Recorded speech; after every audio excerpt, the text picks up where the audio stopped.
हम लगातार आपको तमाम बातचीत सुना रहे हैं जिसके जरिए ये बिल्कुल साफ हो चुका है कि पाकिस्तान में बैठे कुछ लोग इस पूरे ऑपरेशन को मास्टरमाइंड कर रहे थे।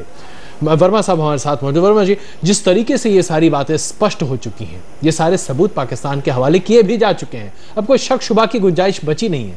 इसके बाद भी पाकिस्तान लगातार इनकार करता रहा है। कब तक पाकिस्तान का इनकार यूं ही सुनते रहे और झेलते रहे? आप ये बिल्कुल मान के न चलिए कि ये पूरी बात को कबूल करेगा, क्योंकि अगर ये पूरी बात कबूल करता है तो इसके जो ट्रेल है वो सीधे पहुंचती है उनके आईएसआई और फिर आर्मी और फिर उनके अफसर। आईएसआई के हेड थे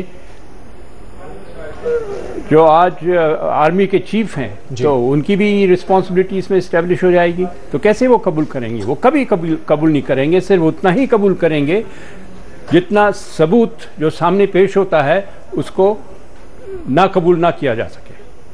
यही वजह तो नहीं है कि जो बाकी कसाब के साथ 9 लोग मारे गए, उनकी डेड बॉडी आज भी पड़ी हुई है, उनके तमाम पते भी यहाँ से दिए गए, तमाम जो कसाब के बयान हैं वो भी दिए गए, उन 9 को भी वो अब तक नहीं मान रहे हैं कि वो पाकिस्तान। आप इस बात पे गौर कीजिए कि कसाब जो वहाँ की मीडिया ने और इंग्लैंड की मीडिया ने सबूत कर दिया था पाकिस्तानी है, तब भी वो मानने को तैयार नहीं है। और जब उनके national security adviser general Durrani ने इस बात को कंफर्म किया तो उनको नौकरी से निकाल दिया। तो किस हद तक की वो डिनाइल में है, ये बात बिल्कुल साबुत है। मतलब अजय, पाकिस्तान इतनी आसानी से नहीं माने। बिल्कुल, तो पाकिस्तान आसानी से माने या ना माने ये बात तो अपनी जगह अलग है, लेकिन जिस तरीके से हम इस पूरे ऑपरेशन की पूरी जानकारी आपके सामने पेश कर रहे हैं, कैसे पाकिस्तान में बैठे हैंडलर्स एक एक मिनट की जानकारी, एक एक चीज, एक एक कदम बता रहे थे इन आतंकियों को, इसको सुनने के बाद तो यही लगता है कि ये बहुत ही वेल प्लान्ड मिलिट्री ऑपरेशन की तरह है। ये खुलासे अभी लगातार जारी हैं। एक छोटा ब्रेक, आप बने रहिए हमारे साथ।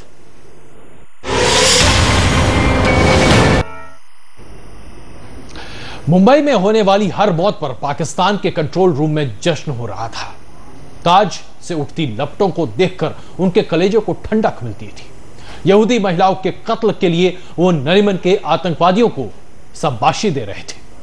लेकिन जब उन्होंने ये सुना कि आतंकवादियों से मुठभेड़ में मुंबई पुलिस के बड़े अधिकारी भी मारे गए, तो उनकी खुशी का कोई ठिकाना ही नहीं रहा। आइए आपको सुनवाते हैं कि कैसे पाकिस्तान के वॉर रूम में मुंबई की तबाही का जश्न मनाया जा रहा था। लाशें मुंबई में गिर रही थीं और जश्न पाकिस्तान में मन रहा था। जब भी ये खबर आती कि लाशें ताज और ट्राइडेंट से बाहर निकाली जा रही हैं, पाकिस्तान में बैठे आतंक के आकाओं की हसरत पूरी होती है।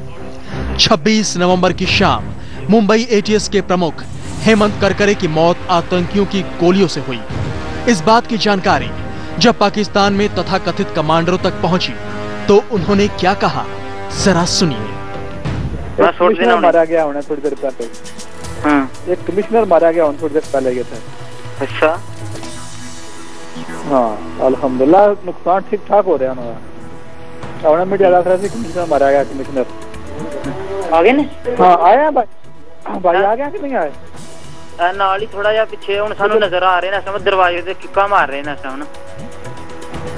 एक और कमिश्नर मारा गया जल्ला की था या तो क्या सी कुवाड़ा लबो, कुवाड़ा नहीं लबा था? नहीं कुवाड़ा नहीं लबा।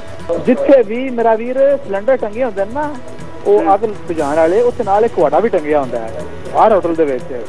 हर मंजिल दे उत्ते होंदा है, हर गली विच होंदा है। वो सारे ये सींदर जेड़ा ना कमिश्नर मारा गया, जेड़ा सबसे ज्यादा जुर्म करने वाला। अच्छा मेरा वीर हुण तुसीं फौरन अग लावो, ठीक है? अग जिन्ना चेर तुसीं लानी नहीं ना उन्ना चेर उत्ते माहौल नहीं बनना। बाहर वो लोग घबरा जाणगे, एक बार जाके देखो तो बंब निकलन ना शोले बाहर, ते लोग खुद घबरा जाणगे। ठीक है, हुण पापे लाने बस हुण इंशाअल्लाह भाई बस पहुंचने को कहा ना, थोड़ी जी पीछे रह गए ने बस। उसे मेरा उन्होंने घेर लिया मुंडा है। तो ग्रेनेड मेरा भी सुटो, ग्रेनेड सुटना कोई मसला नहीं है ना, लेट जाओ नीचे। सुना आपने कि किस तरह पाकिस्तान में बैठे आका बड़े उत्साह के साथ एटीएस चीफ हेमंत करकरे के मारे जाने की खबर अपने मोहरों को दे रहे हैं। आइए आपको सुनवाते हैं कि कैसे मुंबई में हो रही तबाही पर पाकिस्तान में आतंक के वॉर रूम में जश्न का माहौल था और ये खुशी नरीमन हाउस के दरिंदों के साथ हो रही बातचीत में भी साफ दिख रही थी। हाँ इंशाल्लाह आप भी दुआ करें, आप भी दुआ करें। इस्माइल ने माशाल्लाह कमाल किया है, उसने वीपी में सारी सही तरीके से ना तबाही फेरी है। उसके बाद वो वहाँ से बाहर निकला है, बाहर निकल कर एक बड़ा मैदान था सामने ना, यहाँ पे जो रेलवे स्टेशन है उसमें गया था वो। वहाँ से फायरिंग करने के बाद वो दोनों इकट्ठे ना वो बाहर आए हैं। आज़ाद मैदान एक ग्राउंड है, उसमें उन्होंने वहाँ से इन्होंने फायरिंग की है। जो इंडियन पार्लियामेंट है ना, महाराष्ट्र जो पार्लियामेंट है, उसकी बिल्डिंग के ऊपर। वहाँ से फिर ये लोग आगे गए, एक हॉस्पिटल है उसके अंदर इन्होंने फायरिंग की है, वहाँ पे कुछ जगह गुमानी बनाया। फिर वहाँ से जो उसी के सामने है एक ना म्यूनसिपल कॉर्पोरेशन के दफ्तर है बड़ा पूरे शहर का, उसके अंदर इन्होंने घुस के बंदे कत्ल किए हैं। फिर वहाँ से उन्होंने पुलिस की गाड़ी छीनी है, उसकी पुलिस की गाड़ी छीन कर उसमें बैठे हैं। उसमें से फिर इन्होंने लोगों को ऊपर फायरिंग की है, वहाँ से भागे। वहाँ से भाग के फिर ये लोग आगे गए हैं, इन्होंने एक टैक्सी छीनी है।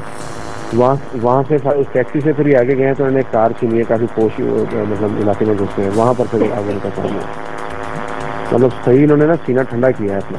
तो जो दूसरी जिस तरह मैं ताज का आपको बता रहा हूँ, ताज पूरा होटल उन्होंने मतलब ना जल रहा है, अमवात बेशुमार हैं। वहाँ पर उनके जो है ना वो एमपीज फंसे हुए हैं, जो मेंबर ऑफ पार्लियामेंट हैं, इस किस्म के लोग फंसे हुए हैं, फॉरनर्स फंसे हुए हैं, और इसी तरह ओबराय में लोग फंसे हुए हैं। सही जो है ना माशाल्लाह काम टाइट है पर है। आज ना मैं आपको कह रहा था ना कि आपका एक मारा बंदा वहाँ पे 50 मारे बंदों के बराबर है। ताज में शोले उठ रहे थे और पाकिस्तान में बैठे आतंकियों के कलेजे को मिल रही थी ठंडक। मौत और तबाही के हर मंजर पर वो खुशी से झूम रहे थे और बार बार अपने मोहरों को दे रहे थे कमांड कि खून की नदियां बहा दो। करीब 60 घंटे तक चले वहशीपन के इस खेल में पाकिस्तान में बैठे दरिंदे हर पल का मजा लेना चाहते थे। आशीष खेतान, आज तक। पाक में बैठे